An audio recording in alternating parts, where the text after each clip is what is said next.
American president Donald ട്രംപിനും Israel പ്രധാനമന്ത്രി Benjamin നെതന്യാഹുവിനുമെതിരെ ഫത്വ പുറപ്പെടുവിച്ച ഇറാനിലെ ഉന്നത മത നേതാവ് ഷിയ പുരോഹിതൻ ആയത്തുള്ള നാസർ മകാരിം ഷിറാസിയാണ് ഫത്വ പുറപ്പെടുവിച്ചത്. ട്രംപും നെതന്യാഹുവും ദൈവത്തിന്റെ ശത്രുക്കളാണെന്ന് പറഞ്ഞ ഷിറോസി, ഇറാന്റെ നേതൃത്വത്തിന് ഭീഷണിയുയർത്തിയവരെ അധികാരഭ്രഷ്ടരാക്കാൻ ലോകമെമ്പാടുമുള്ള മുസ്ലിങ്ങൾ ഒത്തുചേരണമെന്നും ആഹ്വാനം ചെയ്തു.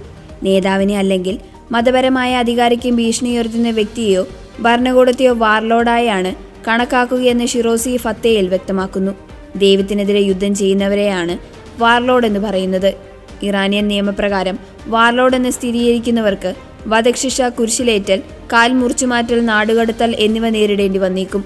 ഈ ശത്രുക്കളുമായി മുസ്ലിങ്ങളോ ഇസ്ലാമിക രാജ്യങ്ങളോ ഏതെങ്കിലും വിധത്തിലുള്ള സഹകരണത്തിൽ ഏർപ്പെടുകയോ പിന്തുണയ്ക്കുകയോ ചെയ്യരുതെന്നും ഫത്തയിലുണ്ടെന്ന് മെഹർ ന്യൂസ് ഏജൻസിയെ ഉദ്ധരിച്ച് ദേശീയ മാധ്യമങ്ങൾ റിപ്പോർട്ട് ചെയ്യുന്നു.